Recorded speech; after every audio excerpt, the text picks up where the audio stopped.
छात्रों, आज हम द्विवेदी युग के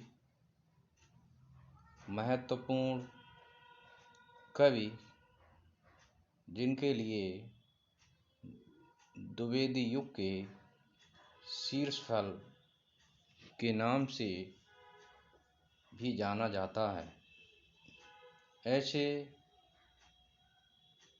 महत्वपूर्ण कवि मैथिली शरण गुप्त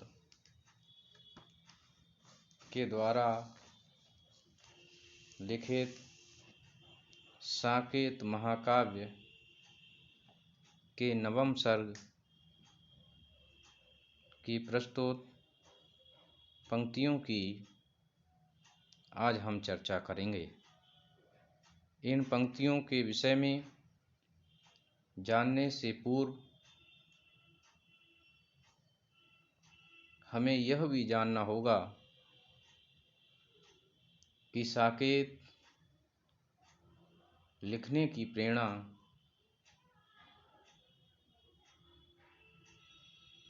आचार्य महावीर प्रसाद द्विवेदी के माध्यम से मिली। उन्होंने एक लेख लिखा था, कवियों की उर्मिला विषयक उदासीनता। उसी से प्रभावित होकर मैथिली शरण गुप्त जी ने उपेक्षित उर्मिला के व्यक्तित्व को साहित्य में उचित स्थान देने के उद्देश्य से ही साकेत महाकाव्य की रचना की है। उनका यह महाकाव्य उनका ही नहीं बल्कि हिंदी साहित्य का भी महत्वपूर्ण काव्य माना जाता है। तो इसी महाकाव्य की प्रस्तुत पंक्तियों को हम जानेंगे, जो कि नवम सर्ग से ली गई हैं। यद्यपि इस महाकाव्य में 12 सर्ग हैं, परंतु इन सब में नवम सर्ग अत्यंत महत्व का है। तो आइए छात्रों, शुरू करते हैं साकेत के नवम सर्ग की निम्नलिखित पंक्तियाँ। दो वंशों में प्रकट करके पावनी लोक लीला, स्वपुत्रों से अधिक जिनकी पुत्रियां पूतशीला। त्यागी भी हैं शरण जिनके, जो अनासक्त गेही।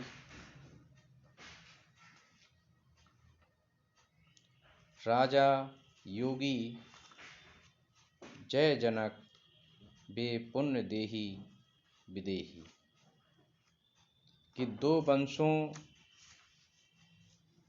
में प्रकट करके पावनी लोक लीला। दो वंश, एक वंश स्वयं राजा जनक का है और दूसरा वंश राजा दशरथ का है। राजा जनक इक्ष्वाकु वंश के रहे हैं और राजा दशरथ का संबंध रघुवंश से रहा है। तो इन दोनों ही वंशों के बीच में उन्होंने पावनी माने पवित्र लोक लीलाओं को स्थापित किया है, सामंजस्य स्थापित किया है। 100 पुत्रों से अधिक जिनकी पुत्रियां पूतशीला, पूतशीला अर्थात पवित्र, जिनकी पुत्रियों के विषय में ये कहा जाता है कि वे अत्यंत पवित्र आचार विचार की रही हैं, और उनकी यदि तुलना की जाए तो 100 पुत्रों से भी अधिक पवित्र मानी जाती हैं। त्यागी भी हैं शरण जिनके जो अनासक्त गेही, और राजा दशरथ त्याग की मूर्ति भी माने जाते हैं। और जो अनासक्त गेही और जो अपने घर में अनासक्त भाव से रहते हैं, अर्थात संसार में रहकर भी ईश्वर की भक्ति में लीन रहते हैं। राजा योगी जय जनक वे पुण्य देही विदेही, कि राजा योगी भी हैं और राज्य का कार्य भी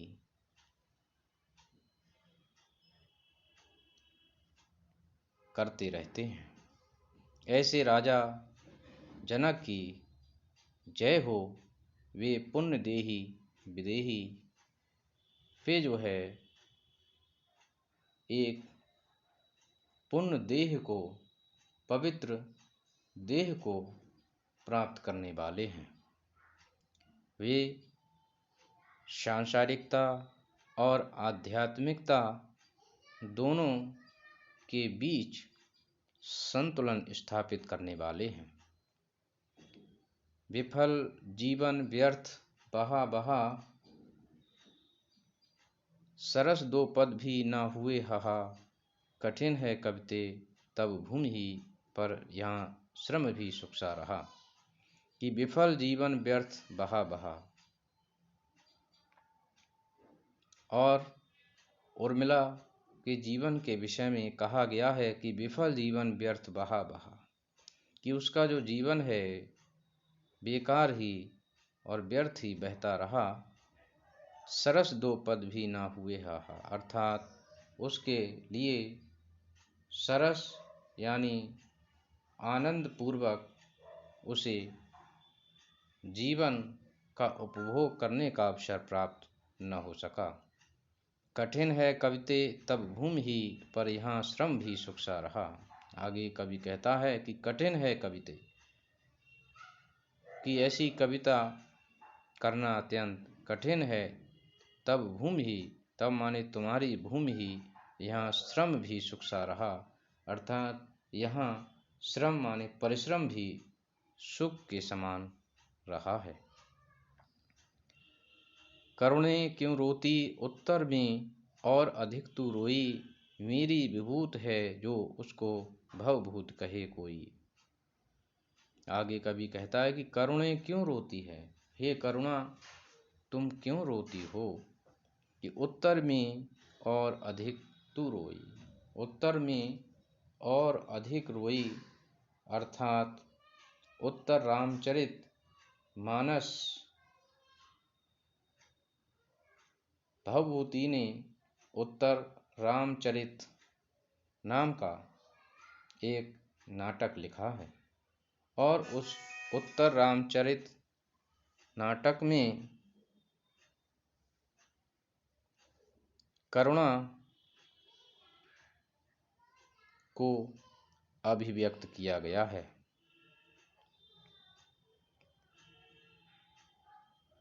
तो इसलिए भवभूति ने करुणा को अत्यंत महत्व दिया है, परंतु यहाँ पर करुणा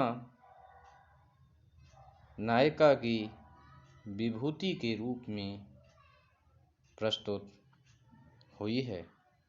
नायिका का यह मानना है कि यह करुणा तो स्वयं मेरे हृदय की करुणा है, मेरे हृदय की पीड़ा है, मेरी विभूति है जो उसको भवभूति क्यों कहे कोई। अर्थात उसके लिए भवभूति नामक नाटककार की विभूति भला क्यों कहा जाता है, क्योंकि यह करुणा तो मेरे हृदय में व्याप्त है।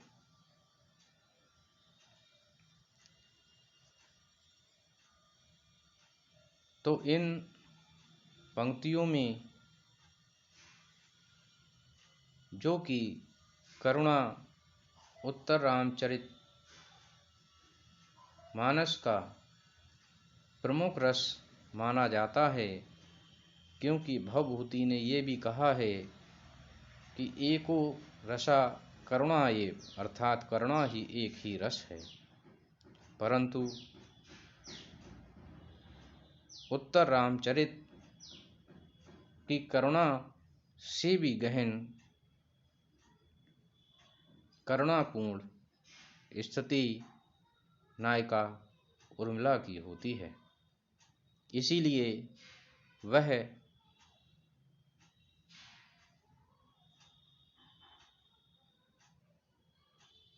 करुणा के लिए स्वयं की अनुभूति मानते हुए ये कहती है कि मेरी विभूति है जो उसको भवभूति क्यों कहे कोई। अर्थात वह करुणा उसकी स्वयं की है और लोग उसको बेवजह ही भवभूति की करुणा कहते हैं। इस प्रकार से हम देखते हैं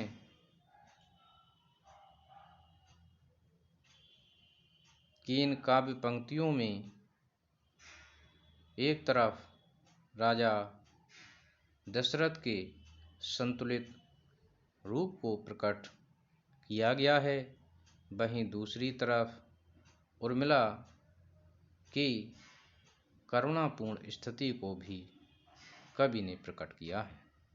तो मैं समझता हूँ छात्रों कि आपने इसको अवश्य ही समझा होगा। धन्यवाद।